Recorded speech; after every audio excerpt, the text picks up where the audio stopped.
So, climate change is the biggest threat we face. How will we fight it?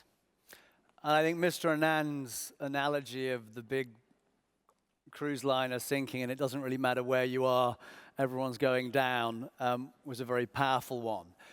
So the introductory keynote to this session is going to be given by a truly visionary leader. He's the founder and CEO of water.org, which he founded with Matt Damon. He developed the organization's water credit initiative, creating new financing options for poor populations to meet their water supply and sanitation needs. Water.org do many fantastic things, and one of which is Buy a Lady a Drink, which they do with AB InBev about getting water to people who don't have it. So please give a very warm One Young World welcome to Gary White.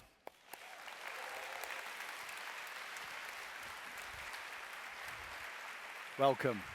Thank you, David. Thank you. Thanks, Kate.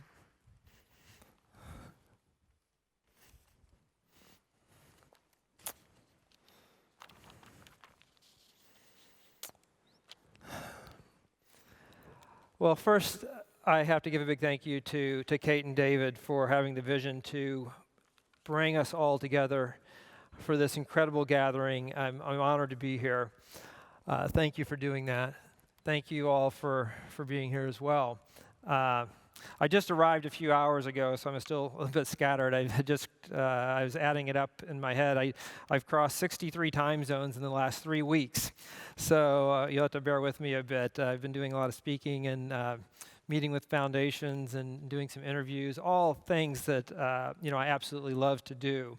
But it's nice to be here with you and take a deep breath, because this is kind of the end of the journey for me for a little while, and have a few days with you and here in Thailand.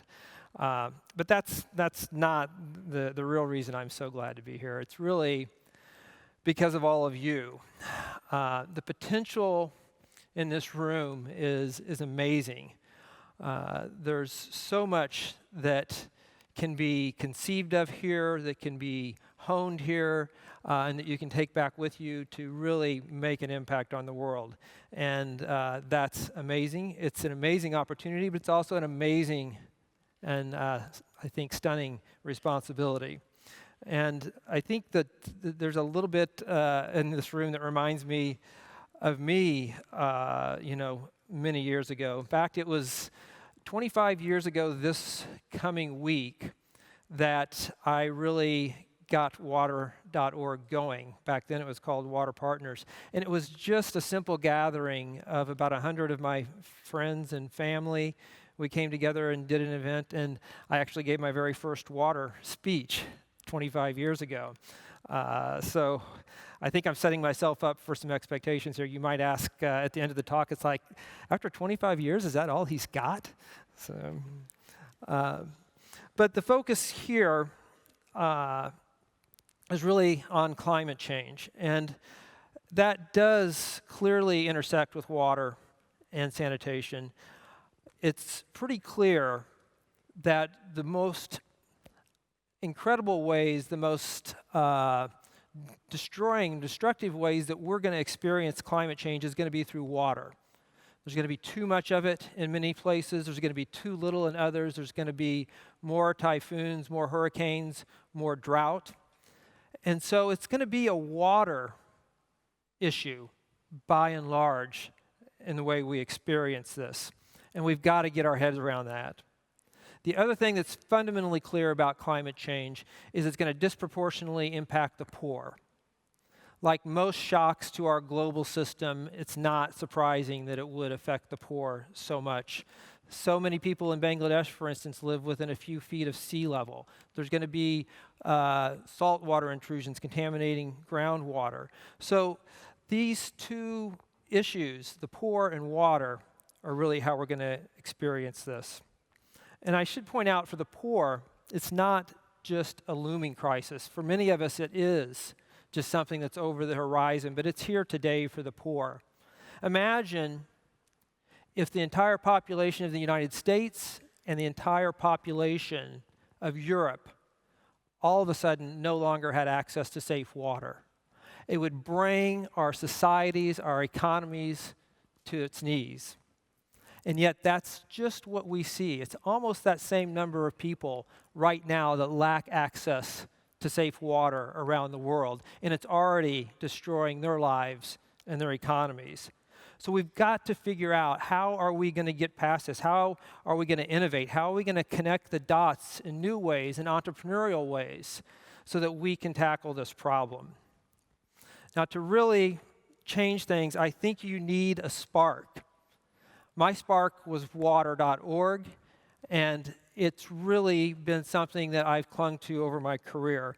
But it can't just be enough, to start a fundraising event like I did 25 years ago. We raised about $4,300 and helped one village. That spark is important, and I think there's lots of sparks here in the room, but you also have to carry it beyond that to find the key insights.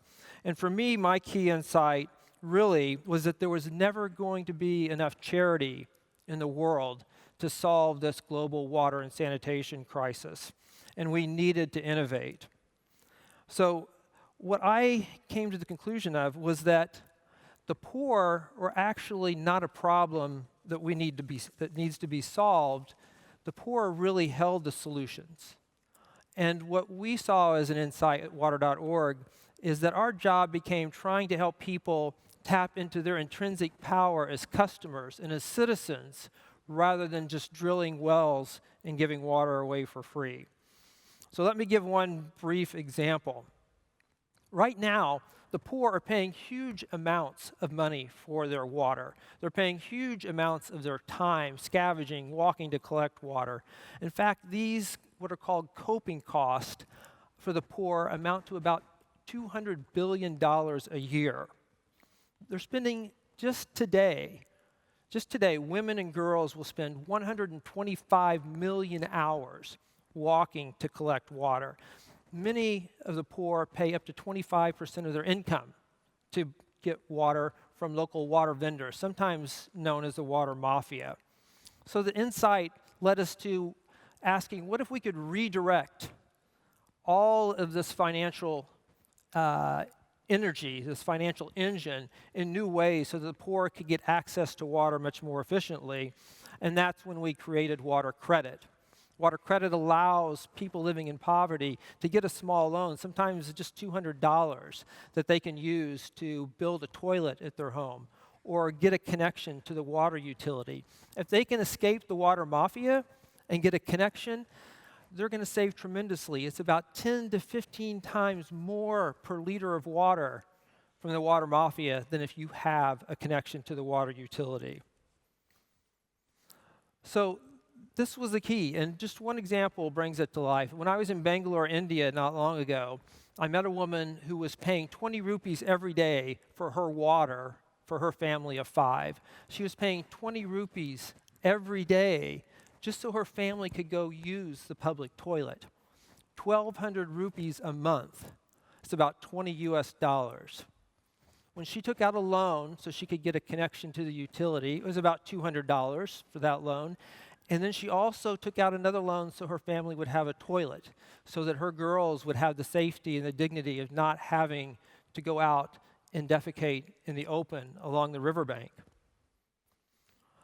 When she took out those loans, her loan payments were exactly 1,200 rupees a month. So you can see right there this redirecting of those resources. After 2 years, she'll be free of debt, and she'll have a water connection, and she'll have a toilet for her and her family. So I was fortunate early in my life to find the intersection of what my passion was and the world's greatest need, or at least what I saw as the world's greatest need. And that has propelled me forward as a social entrepreneur, trying to look at new ways to solve these problems. So this week, my hope for all of you is that you can find that same intersection between what is your passion and what the world really needs now and over the course of your lifetime. That might be education, it might be human rights, it might be peace and security, or it might be water and sanitation and climate change. So that's my hope for you, and I look forward to diving into some of the climate change issues with the panel today. Thank you. Thank you so much, Gary. I think We have we're in your terrific best, counsellors joining Gary for this session. And first up, one of our dearest friends, China's UN Goodwill AIDS Ambassador, the first one. He's a special contributor to China's Central Television, CCTV, where he interviews global leaders and reports on headline news to 85 million viewers. Please welcome back James Chau.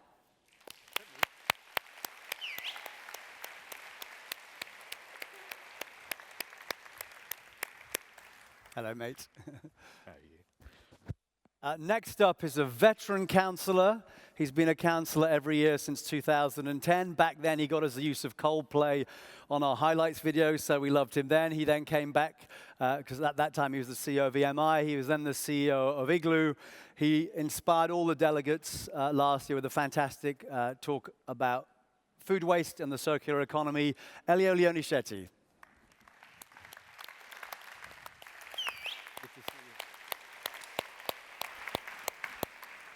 And next up, this is amazing, a new counsellor, only just arrived this morning. Next, we have the youngest of all of Vogue magazine's editors-in-chief.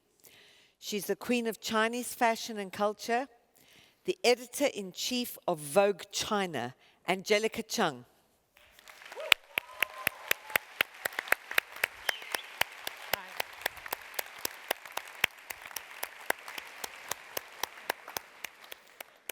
And finally, a truly iconic sports hero, one of only 11 cricketers to have scored over 10,000 test runs. He led Australia to 15 of their record 16 consecutive test wins, which sadly, most of which happened when I was living in Australia as an Englishman, and led them to the 1999 Cricket World Cup. He was named Australian of the Year in 2004 of his philanthropic work of his foundation, which helps sick children whose conditions aren't catered to by other charities. Give a huge cheer for former Australian cricket captain Steve Waugh.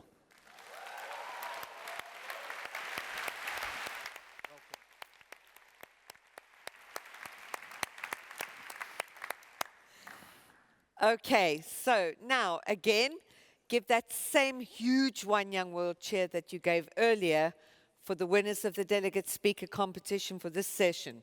Delegate speakers. Woo!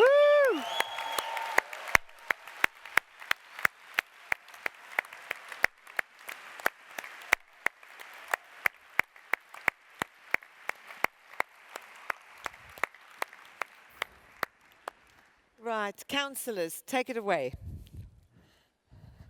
Does that mean me? Who's going to go first? Okay. Well, Kate and David are doing such a great job that David didn't actually remind you we've only got 2 minutes to do our introduction in. Hi, everyone. And in 2 weeks' time, I, along with thousands of other people, will be heading to Paris for COP21. What an opportunity to reverse some of the trends that we've seen over the past decades in climate change. And I think also with all our minds and our hearts fixed on Paris, what an opportunity also to be reminded of the fragility of life and to act in a way that we've never done before on climate change. Let's see what happens in a couple of weeks from now. But I have the great pleasure to introduce you to my delegate, Ocean Merchant, who was born in Thailand, and then he was schooled in India, then he went to university in Australia. So he's very much the quintessential Asian. Also through, aren't you? Yes. Yes, you are. That's right.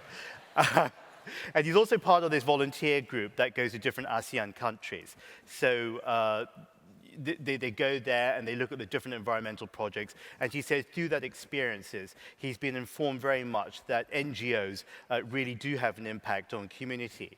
Well, he's not from an NGO himself. He has a background in private sector. His company, what they do is that they turn landfill waste into petroleum. He's also just set up his own foundation called Mintra, which, as many of you know, is a girl's name. So I asked him why he chose the name Mintra, and I thought it would be something very Muhammad Yunus-esque, where he'll say something very powerful about, empowering the women of his country, but no. He said it was 2 syllables, easy to remember, and it looks good on paper.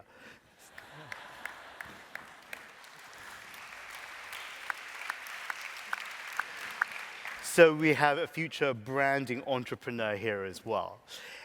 And he has just come back from the United States, where he did a fellowship with the Young Southeast Asians Leadership Initiative, which was set up by President Obama. It's still in its infancy, but its focus is really on public policy and also on governance. So what he's really trying to do with Mintra and with all his background and all his messaging is to really connect climate change to other global issues, whether it be agriculture, farming communities, rural communities, education, and also gender. So I'm very, very excited to introduce you to my delegate. And we're the first, so you better set a good trend. Sure. But you've got more than 2 minutes. All right. Oshin Mintra.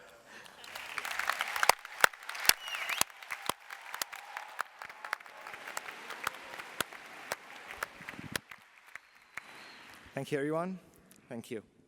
Wow, it really feels so unreal right now. Distinguished councillors, thank you for the introduction, James. It meant a lot. Distinguished speakers, and my esteemed colleagues from all across the globe. Sawadee Krap, and a very warm welcome from me and my Thai colleagues out here to Thailand.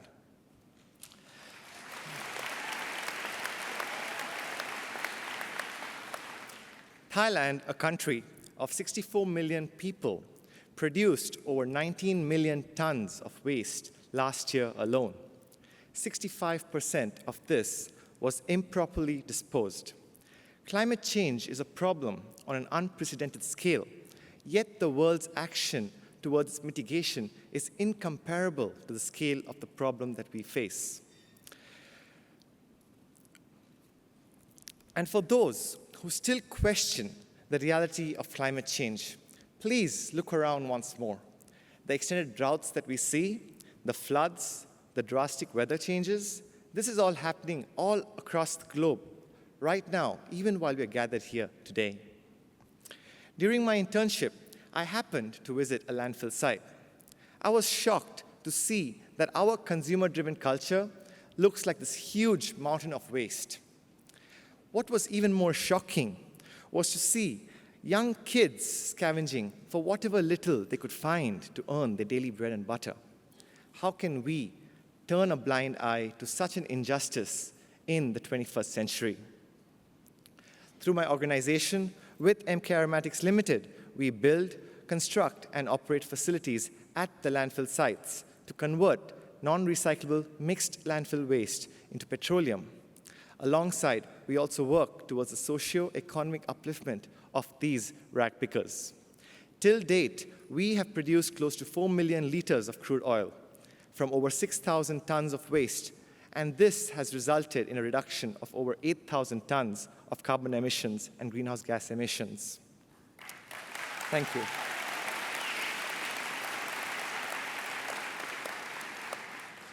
Additionally, the organic waste that comes to us is converted to compost and given back to the farmers so that they may reduce their dependence on fertilizer.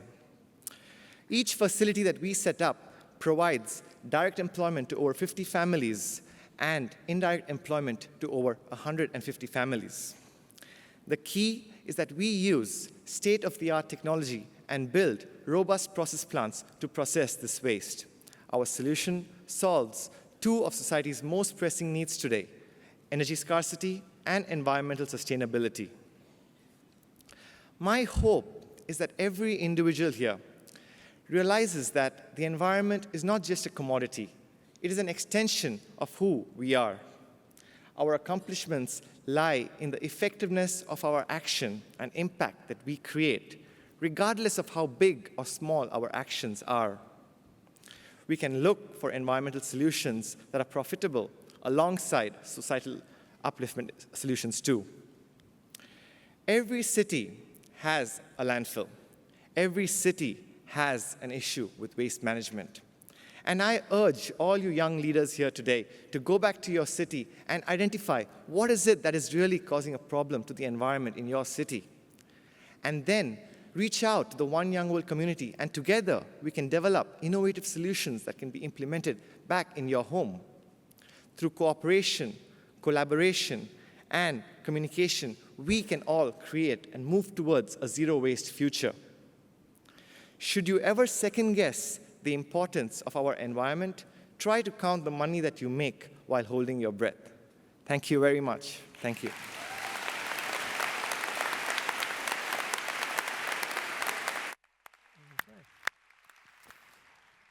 Okay, I think up next is Heloise. I just had the opportunity to spend a few minutes with Heloise a little while ago, and I was struck immediately by the level of knowledge and experience she's kind of already built into her passion, which we share, it sounds like, for safe water and the work that she's doing in Kenya.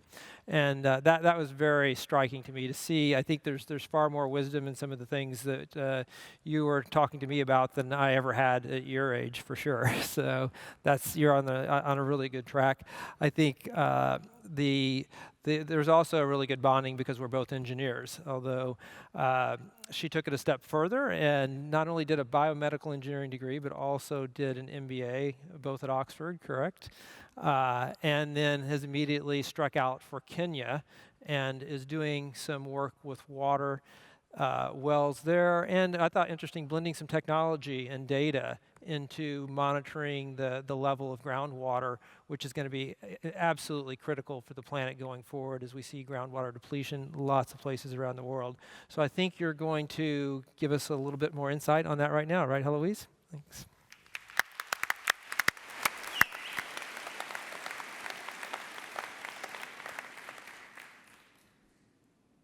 Fellow delegates, distinguished guests, I would like to invite you to come on a journey with me to East Africa. In northwest Kenya, the Turkana County is known as one of the most arid parts of the world. Scorching temperatures burn the earth and suck out all the moisture. This year alone, farmers lost so much livestock, the World Bank gave them $65 million worth of compensation for losses experienced during dry spells. More than 1.6 million people in arid and semi-arid parts of Kenya are plagued by famine, thirst, and poverty. But hope was not lost for the Turkana tribe. In 2013, just a few meters below their feet, a geological survey team found water flowing in an aquifer large enough to sustain the entire country's 41 million people for the next 70 years. But what happens then? If people start digging wells without proper management, it's very much like driving a car without knowing how much fuel you have left in the tank. It's difficult to measure what we can't see, and it's near impossible to manage what we don't measure. This is why our small team at Oxford developed a smart pump monitoring system using the near 100,000 hand pumps across East Africa to measure, monitor, and manage shallow groundwater. By retrofitting a simple and inexpensive device in a standard pump handle, we're able to proactively monitor the condition of a pump and thereby ensure that millions of people can have access to a reliable water source. The hand pump remains the most reliable and robust method to access groundwater, making it the cornerstone of rural water supply in sub-Saharan Africa and South Asia. However, only 2/3 of these pumps work at any given time and often can remain broken for up to 27 days. A single broken hand pump forces nearly 1,000 people from remote villages to walk between 5 and 20 kilometers to the nearest fresh water source. The alternative? To drink contaminated water. This leaves communities vulnerable to the many waterborne diseases that is associated with sharing wells and surface water with livestock and other animals. The next step for us is to deploy a further 50,000 of these smart pumps in Kenya, Ethiopia, and Bangladesh that will serve nearly 5 million more people. In partnership with UNICEF and local governments, we hope to use the data gathered from these pumps to build a groundwater risk management tool. At scale, this would enable the hand pump infrastructure across the entire sub-Saharan Africa and South Asia to be transformed into a low-cost, distributed groundwater monitoring network, often in areas where data is currently sparse. The need for these data are becoming even more important in the face of climate change. Groundwater may have a key role to play as a buffer against changes in precipitation and surface water flows. One Young World community, as a generation, I urge you to start thinking differently about the ways in which we can use technology, and especially low-cost technology, and consciously apply the power of big data to meet the needs of those people living below the poverty line. And as water becomes even more scarce, perhaps even in our own communities, water is the nexus for life. It is the first thing that astronomers look for when they search for life outside our planet. And it is the last thing the Turkana tribe think about when they go to sleep at night. Thank you.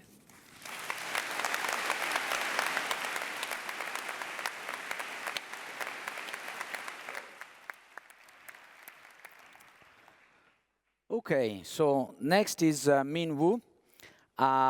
He's Korean, and I'm told that from South, of course, and then I'm told that he looks like a Thai, and he has the same suntan as an Italian.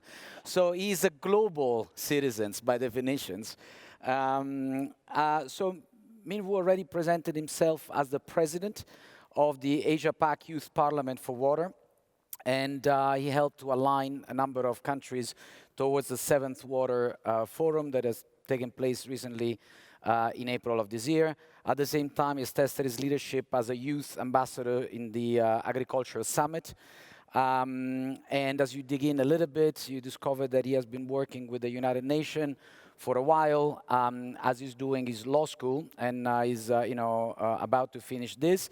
And in doing that, he also traveled around South Asia, and particularly while in Myanmar, he got increasingly concerned and aware of the big issues that are the very basic, of the human needs of, food and water.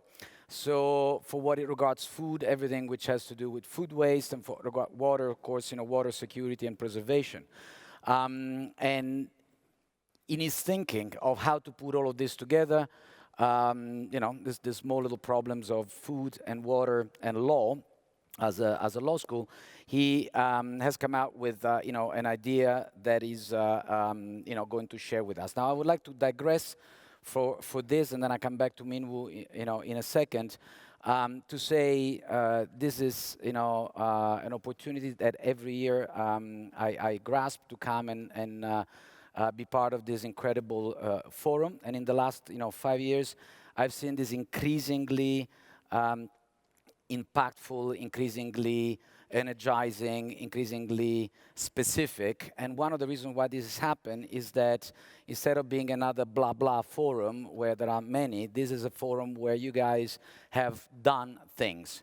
And the presentations that you are faced with in these days where things have been accomplished, past tense, and more is building momentum and more things are being accomplished as we speak, should be an incredible recognition to the quality of your work, incredible recognition to the quality of the One Young World and David and Kate's organization and leadership in it. And it is a true pleasure to see that actually there is a place where you can pull together 190 nations and more and GSD, get shit done, and you guys do that. So thank you for that.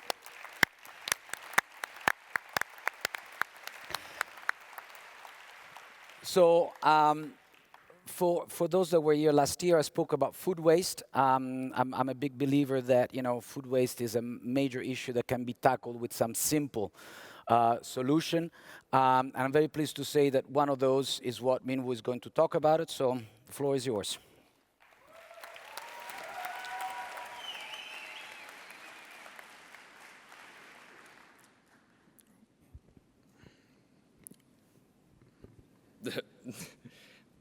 Hello, fellow delegates and distinguished guests. I would like to ask 2 questions. First, raise your hand if you feel guilty of wasting food. I'll be honest. There you go. Okay. Keep your hands up if you wasted food at yesterday's dinner banquet and at today's lunch hour. Yeah, I've seen a lot of food waste. I've seen it. A surprising fact is that the food waste that we create is 222 million tons per year, which is almost the same as the food production that is made from sub-Saharan Africa. Despite this fact, these days we see a lot of food photos on Instagram or Facebook trying to show the delicious food that we eat. But I always had a very skeptic idea. Do they actually finish all that food that they post? So I started my career in environment as the president of Asia Pacific Youth Parliament for Water. After that, I had the opportunity to intern at UNAIDS located in Bangkok. From the internship experience, I learned a very interesting concept called water, food, and energy nexus, which basically means that water, food, and energy are interlinked in numerous ways. That term triggered my interest beyond water. For a start, I participated in the Youth AG Summit, which was basically about food security. From that forum, I met numerous people from diverse backgrounds, and they were working as farmers, and they were also helping malnourished children in developing countries. Their personal stories truly inspired me, and I thought I really have to take true action.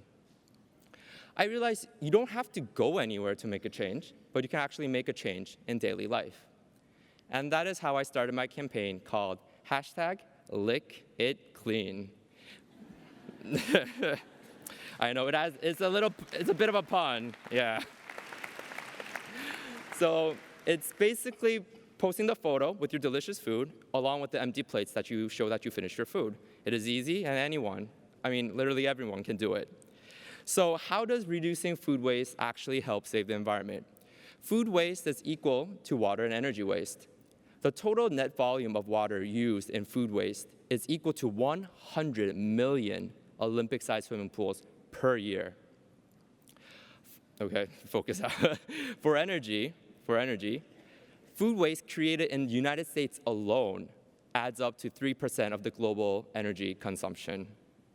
Not only it wastes water and energy, after the food waste is disposed, thrown away, it usually ends up in landfills and emits methane gas. If we consider food waste as a single country, it is the third biggest contributor to CO2 emission next to China and the US. Therefore, throwing away our food is basically wasting water and energy and then polluting the environment once again. I bet everyone remembers the Ice Bucket Challenge from last year. I really want #LickItClean to become the new social media sensation. Even though protecting the environment seems very vague, it is truly very simple. Reduce food waste in your daily lives and post the delicious food photos on your Instagram, on your Facebook. We can use social media in a fun and creative way, not only to raise public awareness, but also to motivate youth and other people around the world. I have advertised my campaign to the 100 delegates that I've met in Youth AG Summit. Also, a famous Korean TV show started this recent trend. Along with 2,300 friends on social media, I believe #LickItClean can make a big impact and change personal consumption habits all around the world. Show your friends that you are a responsible consumer and tag them along with this delicious challenge. Next time we have a meal throughout this conference, which would be your snack boxes and dinner, please remember to lick it clean. And if you catch me wasting food, which will never happen, by the way, come up to me and talk to me and tell me to lick it clean. Thank you.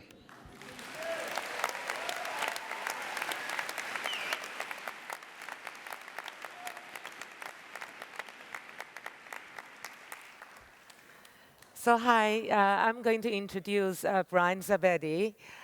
We just met actually today, and when you first met him, and the first impression is he's very softly spoken. But a few minutes into the conversation, I was struck by his thoughtfulness and his passion for what he does, which is to protect and also improve the environment of his home country, Marshall Islands, which is a very small island country in the North Pacific. He organizes a lot of people to clean up the beaches, to go underwater, collect their garbage. He organizes events to create more awareness for the issue, initiates social media campaigns.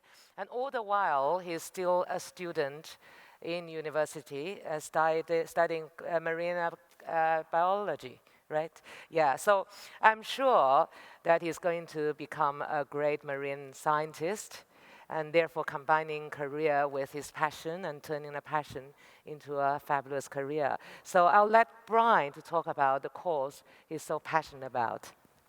Please.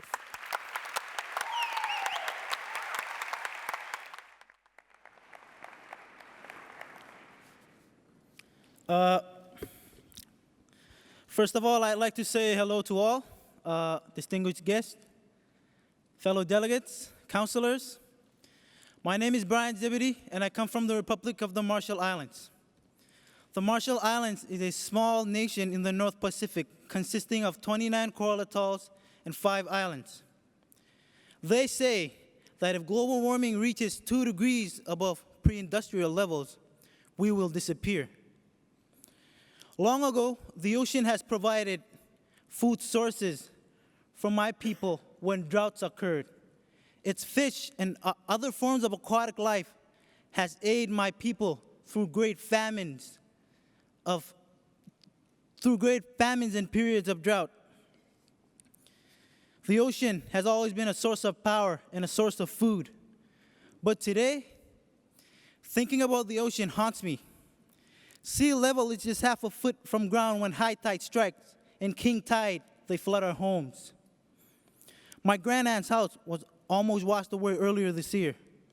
All the people in my country, including me, are all victims of climate change.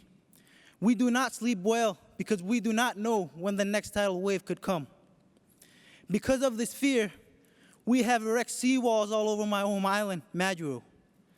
This process is not permanently sustainable to my island, but coastal erosion is getting in our way. My people are building these seawalls to protect their homes from the ocean. Our islands, they are continually being eroded, and our only solution is to build these unnatural shields to protect us. In the Marshalls, we strive for a healthy environment and are taking actions to clean our environment in order to keep it inhabited. Beach cleanups and underwater cleanups are often conducted by young, dedicated people like all of us in here several times a year. In our recent underwater cleanup, my friends and I, along with a great group of community, collected up to 3,000 pounds underwater. We find on the ocean as much as on land. Now this trash comes from islanders, tourists, and even fishing vessels docked in our lagoons. More than 40% of greenhouse gases emissions come from the way we produce, consume, and dispose of our products. And these cleanups, they are actions to cease pollutions in order to reduce emissions, to redeem our islands. And so, it is a way that we want to show the world that we do not want to be climate refugees one day. We have managed to stabilize our waste because we bear hope that our country will be able to survive in the future. Even if we have these certain issues, our contributions to global warming are a fraction of larger countries' emissions. Atoll nations like mine are on the forefront of extinction due to sea level rising. We've begun to dredge our reefs for sand to build seawalls. But how sustainable is this practice? People ask us. We know this is not a long-term solution, but 2 degrees of greenhouse gases, it'll drown my people. But still, even if my home vanishes, there are always others next in line. May I ask all those of you who are from island nations and whose homes are at risk to please stand up. Can anyone from a small island nation please stand up?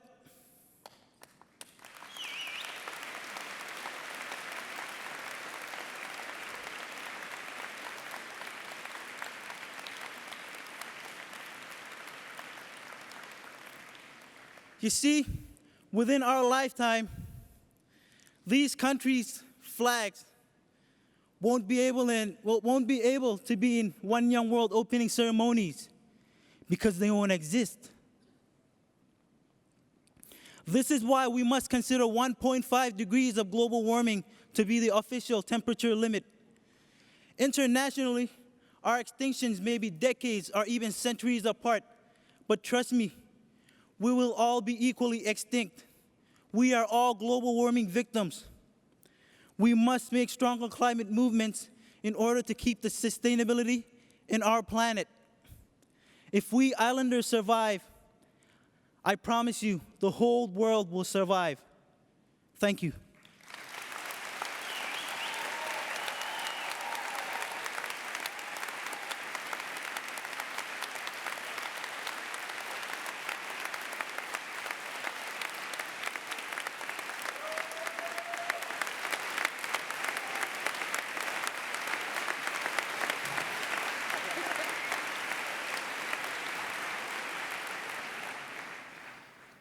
Wow, that's a hard act to follow.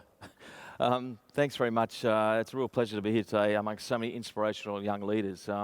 As a former Test cricket player for Australia, I was used to batting in the top order. So for me, batting last is a different experience, but I'll give it my best shot. My job is to introduce Peter Lioto. We only just met this morning, and I was immediately struck by Peter's passion and determination to make a real and genuine difference in what he's doing. Parker Lioto. I've got to get the name right. Sorry, Parker. Parker studies climate science and works on climate change policy. He led a world record-breaking expedition to the South Pole at the age of 19, where he broke the record for the fastest human-powered trek to the South Pole. In 2014, he became a fellow and member of the directorate at the Yale Climate and Energy Institute. He has worked with numerous institutions to assist in conducting research on climate change. In 2013, he was named in Time magazine's 30 Under 30 list of people changing the world and was honoured by the White House for engaging the next generation of conservation leaders. Parker believes we have made some progress recently in the battle against climate change, but the time is now to accelerate that progress. Parker Lioto.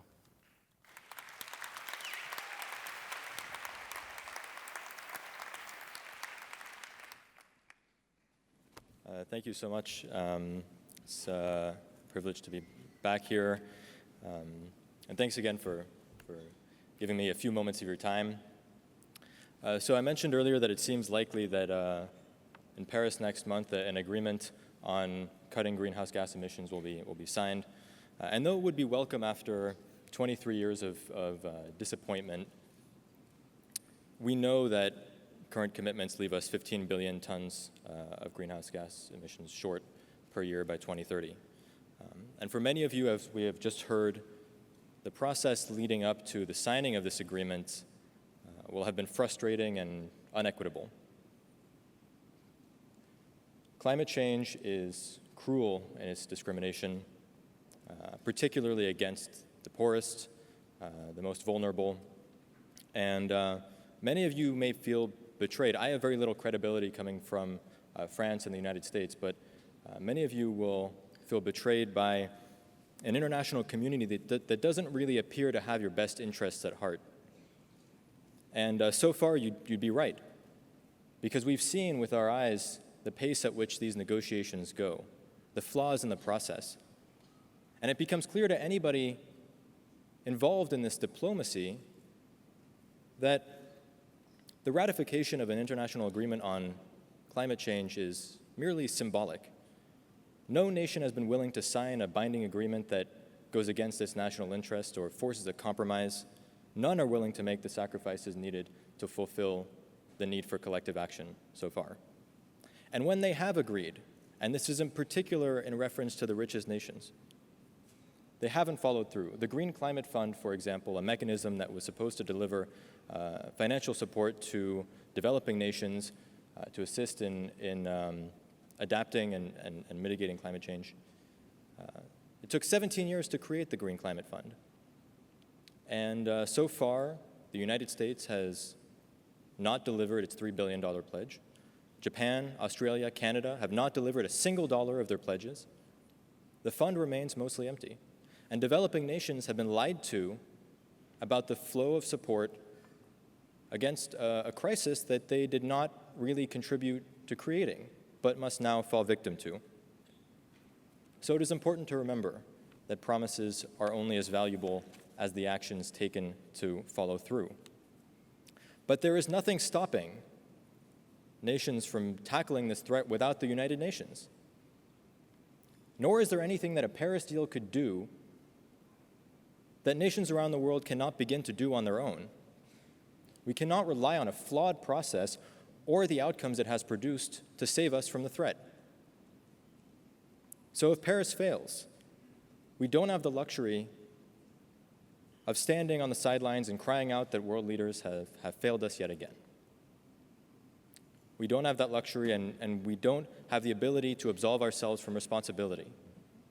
But now is not the time for a bleak vision of the future. On the contrary, it's time for extraordinary focus. We have a window of opportunity to invest in building a resilient, robust future economy while minimizing the threat of climate disruption. It's becoming more and more possible to grow a global economy without growing greenhouse gas emissions. Changes in technology, government policy, have led us to decreases in the cost of abating carbon. The price of solar power has fallen by 3/4 since the beginning of the century. The price of energy storage has fallen by more than half in the last 10 years. So if government policy is designed intelligently, a particularly important study showed, this is from the Global Commission on the Economy and Climate, showed that action in 10 key areas of opportunity that are economically beneficial could get us to 96% of the emissions reductions that we need to maintain a 2 degrees Celsius level, though we know that that is inequitable already to many people in parts of the world. For example, today we can implement energy efficiency in buildings, vehicles, industrial processes that could account for 1/4 of the emissions reductions that we need. But we aren't doing that yet. Government policies must incentivize these kinds of initiatives and assist businesses and families against the bias against upfront costs, which can be critical in initiatives actually being implemented. But for every year that we wait for governments to act on our behalf, and for every year that we lament their failure to convene an actionable agenda under the United Nations, the cost of inaction increases. And if we continue to do nothing, we stand to lose over $1 trillion from the global economy by 2030. If we get really unlucky, the total losses from climate disruption could be more than $13 trillion by the end of the century. That's equivalent to 10% of the globally managed financial assets.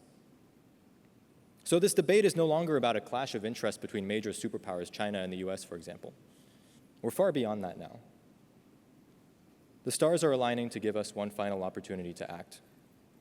But the real work is just beginning now. Thank you.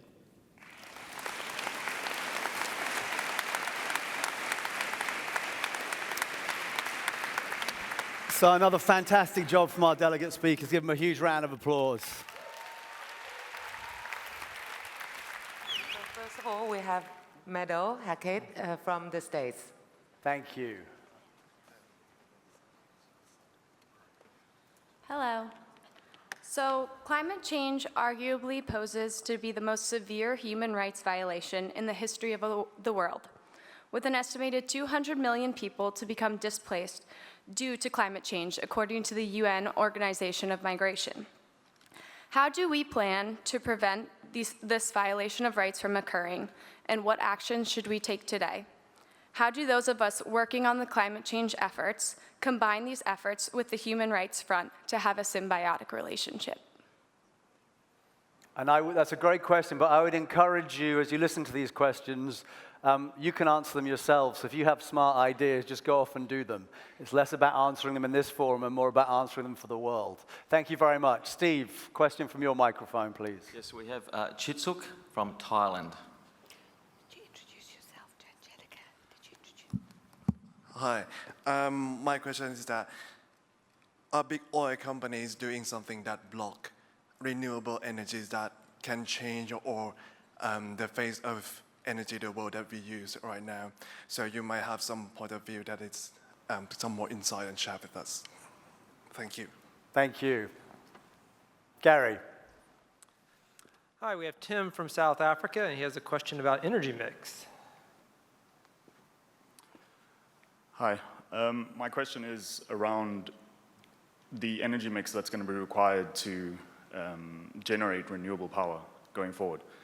So in countries like South Africa, we have a program that's put in place by the government, but what do you see that we can do to power areas especially that haven't had power in the past without going through government processes?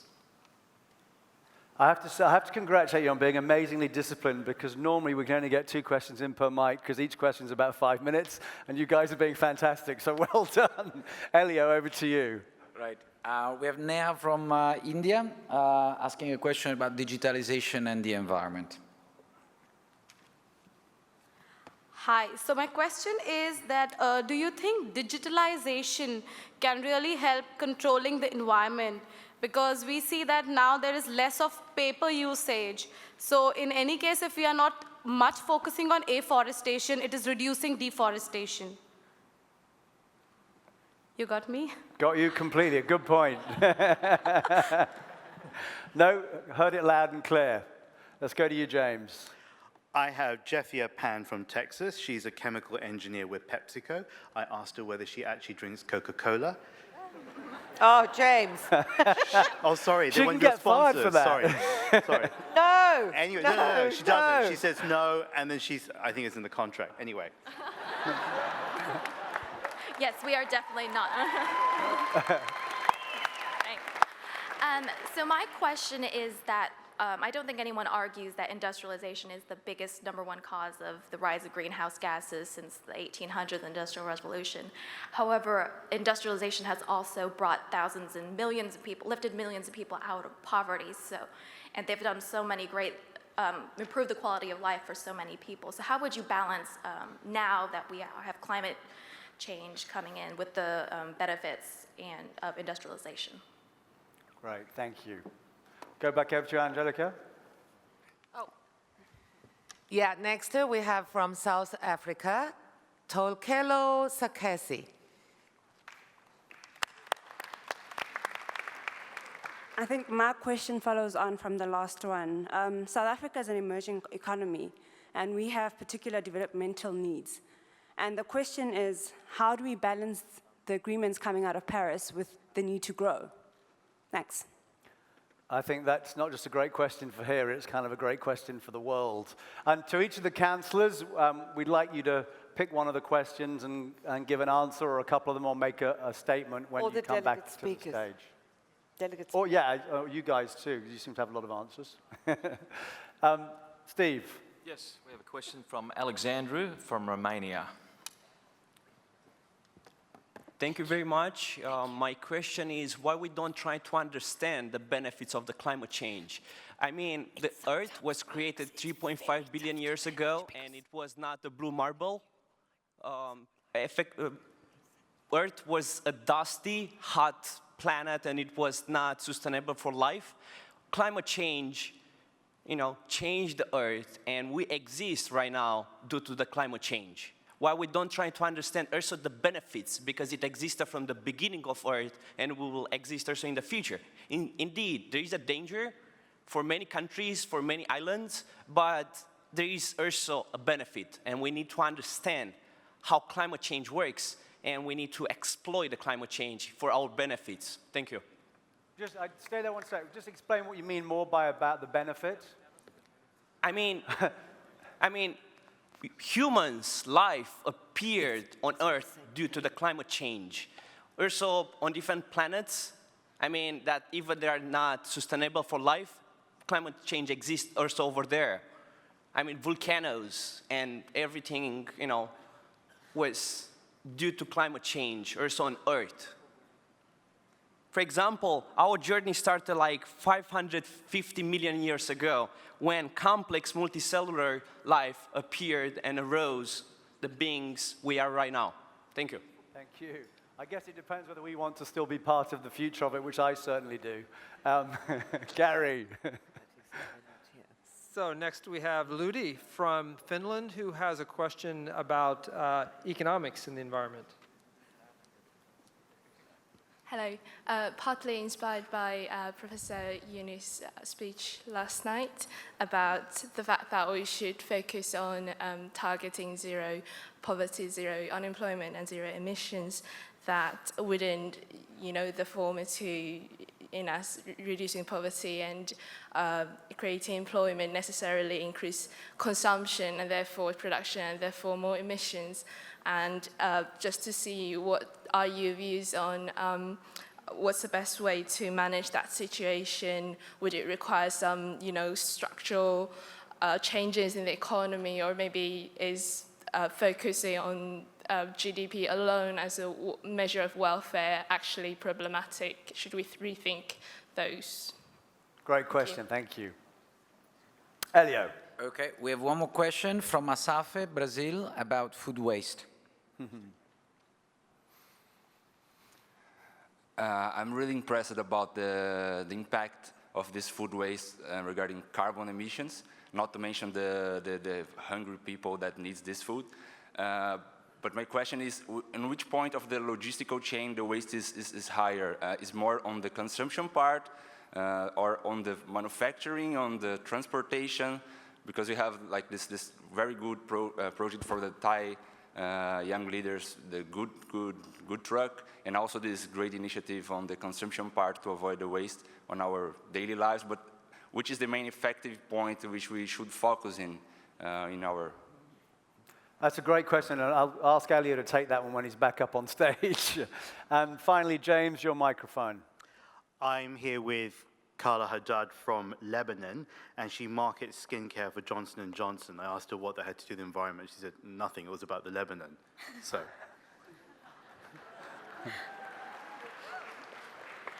Hi. So yes, very true. It is about Lebanon. It's really about all developing countries. I can speak on behalf of my country, where with the magnitude of the different difficulties we have, I haven't had a president over a year and a half. Political instability, corruption, suicide bombings. How do I make climate change seem like more of a priority? What are things that we can do as a community, as Lebanese people? What can I call upon my people as opposed to my leaders, considering that's going to be a whole other challenge, to actively impact, to actively make a change, and not sound like I'm suggesting something that's coming out of left field when this is really slipping off the list of priorities. Yeah, I think it's a great question, and I think it's even a huge issue with obviously the tragedy that happened in Paris last Friday and the fact that COP's taking place in Paris. Thank you. James, would you like to return to the stage? Whilst we're getting James back up onto the stage, could I give a shout out to the education delegate speakers? You are needed in the delegate speaker room as soon as possible, please. So what we're going to do is we're going to take a final comment or response to a question from each of the counsellors and each of the delegate speakers. So, Parker, do you want to start? Yeah, grab a mic and pass them along. All right, does this work? Okay, so a lot of really great questions, and I'm going to leave most of them to my more qualified colleagues. I wanted to say a couple of notes about the delegate from South Africa who posed the question about the need for development versus the need to address climate change. So part of what the United Nations process was originally designed to do is to build a process around what's called shared but differentiated responsibilities, which is that the developing nations have much less of a responsibility to invest in measures to tackle climate change than the developed ones, partially because they're less able to, partially because they're much less responsible for the problem. The issue here is that actually this categorization is very outdated. Countries like South Africa, countries like South Korea are in the same categories as South Africa, for example.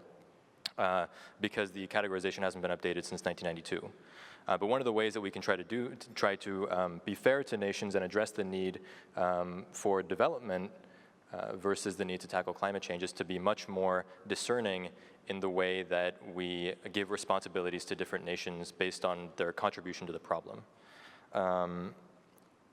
So that's my answer to that question. And I just wanted to say one thing about the person who made a question about just doubting our role in climate change and our position in Earth history. I will say that only one thing, really. You may question the possible benefits of climate change versus its negative impacts. But you seem not able to answer the question that David posed when he asked you to elaborate on what you mean. And the reality is that many, many, many experts have dedicated their careers and their lives to quantifying the benefits and the negative impacts of every possible future scenario of climate change. We have incredibly complex models. We have people, a lot of money going into creating systems that can understand the very complex changes that our world is facing today.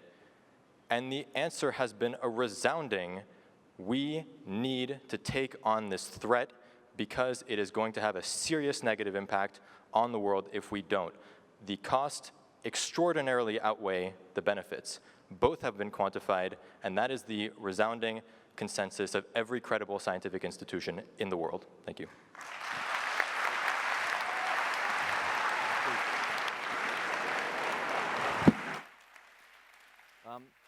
Steve, a comment from you. Sorry?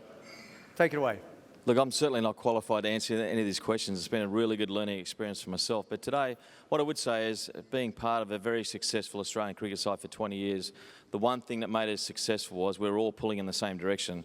And you're only as strong as your weakest link in the side. So to me, I hear all these policies, initiatives, they've got to be across the board. There's no point in some countries taking up these initiatives and policies and other countries not doing it. You've got to do it together. So it's strengthening unity, and that's what I'd like to add today. It's been very enjoyable listening to this.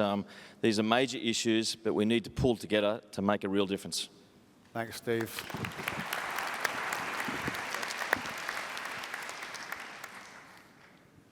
So I've heard a lot of good questions. Then it came to mind that I had to focus on one thing. Yes, we may have emerged after climate change, or after climate change was actually in process, but then we were emerged here to challenge things, and climate change is one of those challenges that we could take. But climate change we cannot face alone. And when I mean alone, not one country apart from each other. If we have to face climate change, we have to face climate change in a more like a global way, not as in globalization, industrialization, and all this business issues that has to do with releasing carbon emissions, but as in global way, just like Steve said,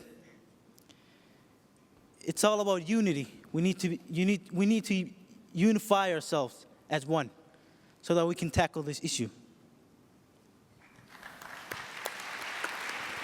Angelica. Well, it's my first time at, a discussion of environmental issues, but ironically, I live in Beijing, known for its really quite awful pollution. And what we do is that we complain about it every day, waking up and opening the curtain. But then this discussion struck me in that there's not much point complaining about it, and it's much more positive if we actually do something about it. So all these young candidates today actually really inspires me in terms of actually addressing the issue in a way any individual can do, whether you are in the environmental industry or not, and do something about it. And I feel very energizing being part of this panel discussion, and it brings me to think about these issues, and I think that we will definitely think of more ways, but better, whether it is about food waste, which is great for my industry because girls don't want to eat much. No, anyway, it's probably easier to do. But when I visit the ocean and when we go on whatever the water sports, I'll always remember you, Brian, and your effort to protect your environment, and it is our environment. So it's great, thank you, and very inspiring to listen to all of you. Thank you.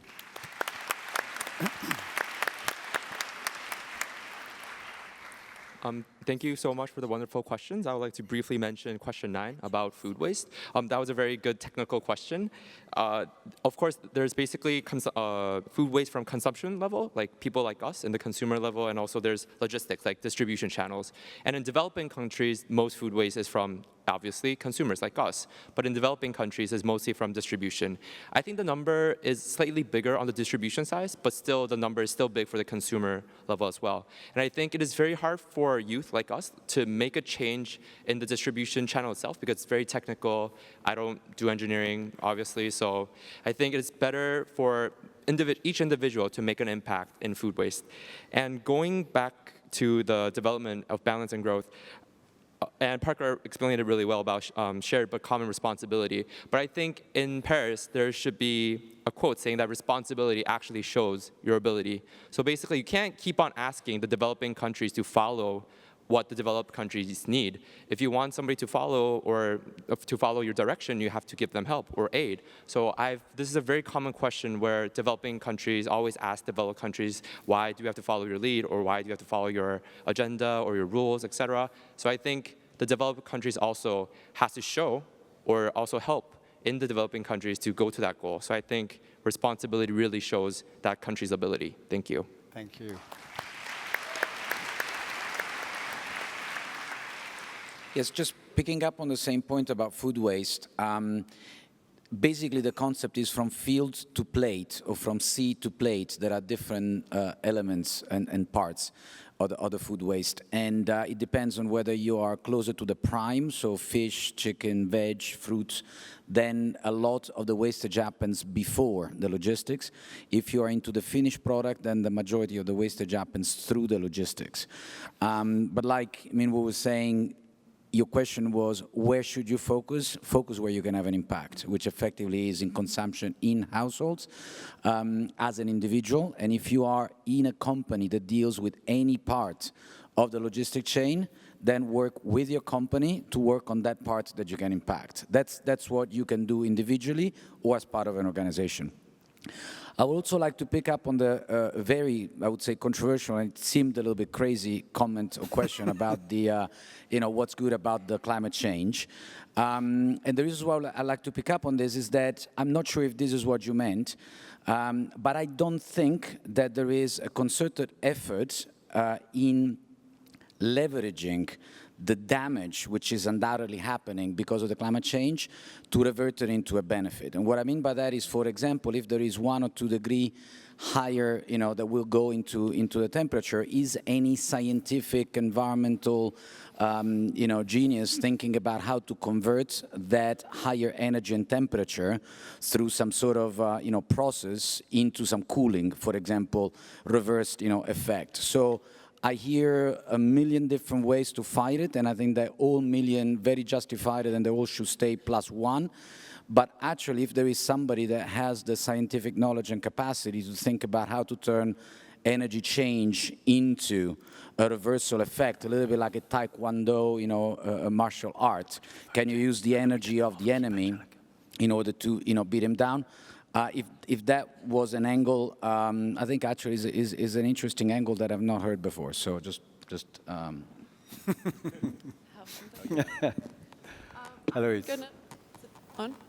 I'm going to pick up the question from Tim from South Africa, who asked about the energy mix of renewables, not only because I'm a fellow South African and I know what it's like to try and dry your hair in the middle of the winter before school or work and there's no electricity, but also because I've spent an extended amount of time in the Mashinani of East Africa. And I want to put this question back to you and say, you touched on two things, both on South Africans who are mostly on the grid, but then also asking about the people out there and how do we reach people who don't have electricity. In East Africa, a lot of companies like Mcopa Solar and Off-Grid Electric are both already serving over 500,000 homes at a cost of less than 40 US cents. So, and that was started by a bunch of students. So putting it back to the audience and linking it up with what Minu said, it's really up to us, and it's not up to developing countries to look at developed countries and say, how can we follow the route that you followed, but how can we use the technology that's available to leapfrog the development that they went through, and how can we use decentralized energy to either put back into the grid, but also to give people light, radio, and access to other things that they wouldn't necessarily otherwise have. Thank you. Right, thank you. Gary. I just wanted to address a theme that I kind of heard kind of weaving throughout, and that's the incredible interconnectedness and complexity of the climate change issues. Even phrases like the water, energy, food nexus. I mean, 10 years ago, that terminology really didn't even exist. It was, back then, it was all about, not all about, but largely about, let's stop burning dirty coal. You know, it was really about how we're driving our energy. And so I think that speaks to the need for all of us to up our game in terms of the interconnectedness and complexity as we address these. I think just in terms of the carbon footprint and the water footprint and the interplay there, in California, I think, spends about 40% of its electricity on sourcing, moving, and treating water. So that interconnectedness is there. The fact that our groundwater levels are dropping so dramatically, just the physics of moving water from much lower in the earth up to the elevation where we are has a huge carbon footprint associated with that. So there's all kinds of hidden nooks and crannies, and we need to get our heads around all these complexities as we try to go and bring solutions to those problems that can give us the greatest gain on this problem. And then finally, I think we just need to remember that the climate is changing. The poor, the most vulnerable of this world are the ones that are going to be hit the hardest. We have to be thinking about mitigation and helping them in addition to just trying to slow down the change. Thank you. Thank you. All right. So I would like to comment on the question from the delegate from PepsiCo. It's true, yes, industrialization has lifted millions out of poverty. And the thing about climate change is that it does not acknowledging it and committing to work on measures to mitigate climate change does not threaten industrialization. In fact, I see climate change, it's being talked about as a crisis, as a problem, and every crisis is an opportunity in disguise. And corporates, big corporates, should start acknowledging this and look at it from an opportunity point of view. They need to innovate. They need to rethink the current practices, and they need to move into an environmentally sustainable and acceptable manner, unlike what we used to do 10 years ago. So, end of the day, climate change is an opportunity before us where it's a new industry of the 21st century, and it'll create millions of jobs more. One of my favorite quotes around that is the quote, "There is no business to be done on a dead planet." James.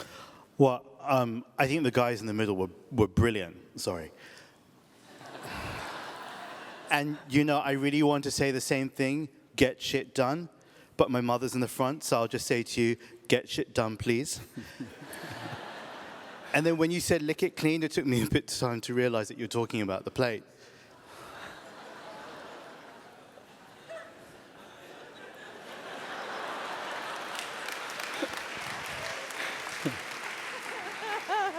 It's a youth conference. Sorry. Yeah, right, okay, I'll move along. You're in so much trouble with Kate. Yeah, I know. It's just first that and then the Pepsi thing.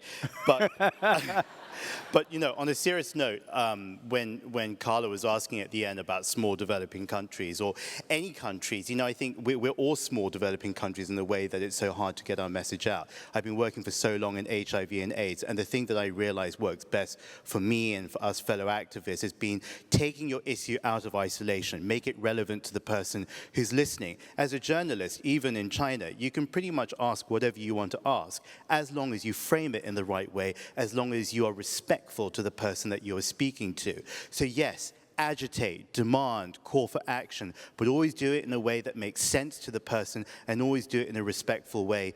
Always. I think that's very, very important. And link it up to the agriculture, to the farming, to the communities that you're speaking to education, and so on and so forth. I think Al Gore did that in a very, very clever way all those years ago, and let's try and pump some of that energy back into it. Sorry about all that just now. Thank you, James. Okay, so handsets out. We're going to vote. Remember, you just push the number. If you push the wrong number, push C, and we're going to pull up the questions. Okay, do you want to do the first question? Okay, first question. How important a threat is climate change? 1, it's the most important threat we face. 2, it's among the most important. 3, it's serious, but there are several other more important ones. 4, it's not an important threat at all. And 5, you're not sure. In which case, where have you been? We have the ticking clock, please.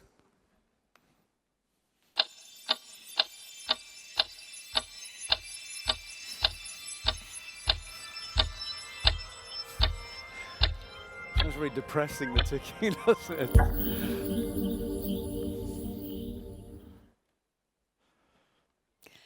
It's among the most important. It's the most important threat we face at 22%, so there you go. What's interesting there is that over 80% of you think it's either the most important or among the most important. So a very clear message from One Young World about how you view climate change. If we can go to the next question, please. So do you expect world leaders at COP21 in Paris will come to an agreement which makes a difference to the rate of climate change? Number 1, yes, a significant difference. Number 2, only a small difference. Number 3, no, they won't make the commitments necessary. Number 4, no, nor should they. Or number 5, not sure.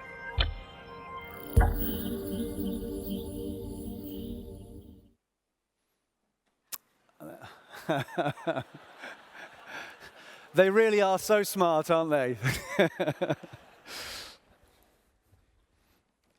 Again, the depressing news is most of you don't think they will. Let's hope you're wrong. Sadly, I don't think you are. The third question. More economically developed countries should have more ambitious carbon emission reduction targets than less economically developed countries. 1, do you agree? 2, disagree? 3, are you not sure?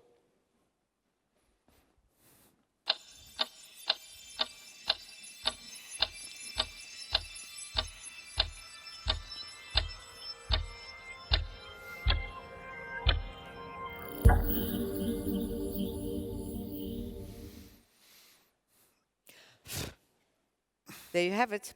Okay. So, we're going on? Yeah, no. Okay. A huge round of applause for our councillors and delegate speakers.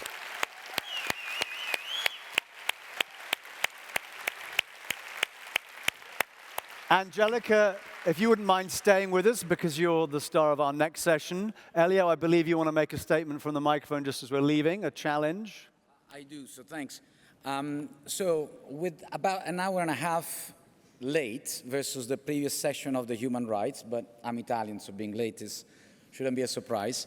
I would like to make a serious observation. At the tender age of 50 years old, I have discovered today from that lady that delivered a speech about stateless people, whose unfortunate, beautifully long name I cannot pronounce, but if you're here, and about her experience with sunshine before, I discovered the existence of stateless people. And while I think that everybody in every country might have, even in that desperate time, somebody to look forward to, a flag to hold on, There are hundreds of thousands, and if there are 600,000 only here, then millions of people that actually even do not have a flag to hold on in those most desperate times. So I would like to make a motion, a proposal, that we as one young world, that David and Kate and the rest of us that can influence, will try and attempt to have one person without a flag to be with us next time in Ottawa to represent this very large amount of population that do not have a flag.